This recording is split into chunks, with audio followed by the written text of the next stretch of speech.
ஒன்று வந்து அந்த கஞ்சி தண்ணி காலையில் குடிக்கிறது. செகண்ட் திங் வந்து நான் ஒரு ஸ்மூதி போட்டு குடிப்பேன். அதில் வந்து அவங்க ஒரு புது விஷயம் சொன்னாங்க. அந்த ஸ்மூதியில் என்னென்ன இருக்குன்னு ஃபர்ஸ்ட் பார்த்துடலாம். 4 ஆல்மண்ட், 4 கேஷ்யூ, 2 ஃபிக், 2 டேட்ஸ், 2 வால்நட். ஸோ இதெல்லாம் இருக்கும். நான் எப்பவுமே வால்நட் சேர்த்துக்காம நான் ஃபர்ஸ்ட் ஸ்மூதி ரெட் பனானா போட்டு சாப்பிட்டுட்டு இருந்தேன். ஆனால் இவங்க சொன்ன ஒரு புது விஷயம் என்னன்னு பார்த்தீங்கன்னா, ஆல்மண்ட்லையும் வால்நட்லையும் வந்து பைட்டிக் ஆசிட்னு ஒன்று இருக்கும். ஸோ மற்ற நியூட்ரிஷன் அப்சார்ப்ஷன் ஆகாது அப்படின்ற மாதிரி நான் ஏதோ ஒரு ஆர்டிக்கல்ல பார்த்தேன். அதை பற்றி நான் பெருசா கண்டுக்கல. நல்லதானே சாப்பிட்றோம், அப்புறம் என்ன அப்படின்னு சொல்லி நானும் சாப்பிட்டுருந்தேன். ஆனா அதை ஃபர்ஸ்ட் ஊற வச்சுட்டு சொன்னாங்க. ஊற வச்சுட்டு அந்த தண்ணியை கீழே மற்ற பொருட்கள்லாம் சேர்த்து பிளெண்ட் பண்ணிக்கோங்க, இல்லைன்னா அப்படியே எடுத்து சாப்பிட்டுருங்க அப்படின்னு சொன்னேன். அப்புறமா தான் நான் புரிஞ்சுக்கிட்டேன். இது வந்து அதை பத்தி நிறைய பார்க்கும்போது ஈவன் இவருமே பால் சாருமே சொல்லியிருக்காரு. ஓகே, அப்போ எல்லா டாக்டர்ஸும் இதுதான் சொல்றாங்க.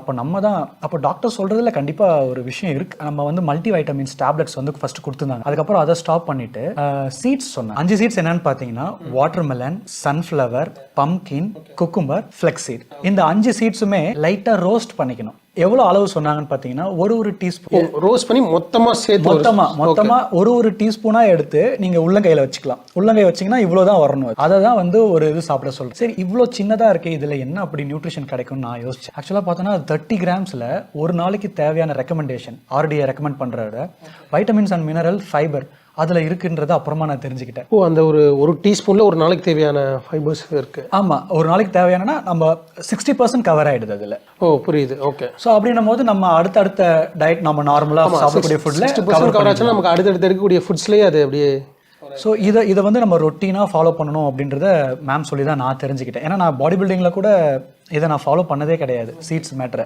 உங்களோட ஹேர் ஃபால் எப்போ ஸ்டார்ட் ஆச்சு? ஆக்சுவலாக உங்கள் மனநிலைமை எப்படி இருந்துச்சு அப்போ? 2019 வந்து என்னோட மதர் பாஸ்ட் அவே.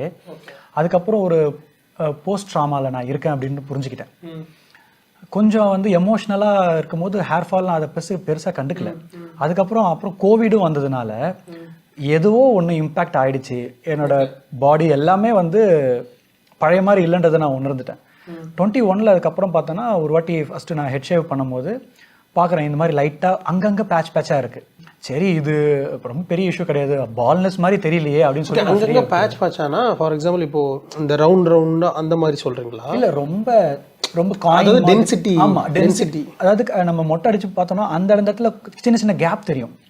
யூஸ்வலா எல்லாருக்கும் தெரியுமான்னு எனக்கு தெரியல, ஆனா எனக்கு அப்படி இருந்ததே கிடையாது. அதுக்கப்புறம் நான் இந்த ஜாபுக்கு நான் கரூர் போறேன்.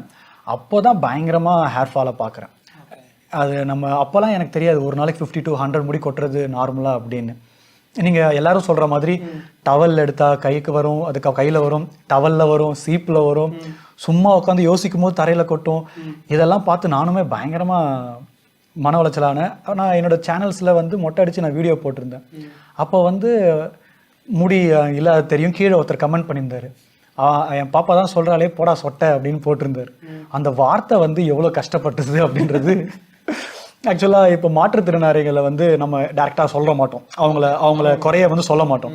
அப்போ வந்து எனக்கு ஃபீல் ஆச்சு, நம்ம சின்ன வயசுல சொட்ட தலையா அந்த மாதிரிலாம் சொல்லியிருப்போம் இல்லையா, அது எவ்வளோ ஹர்ட் பண்ணும் அப்படின்றது. அப்போதான் நான் வந்து கண்டிப்பாக இதுக்கான ஒரு தீர்வை கண்டுபிடிச்சே ஆகணும்.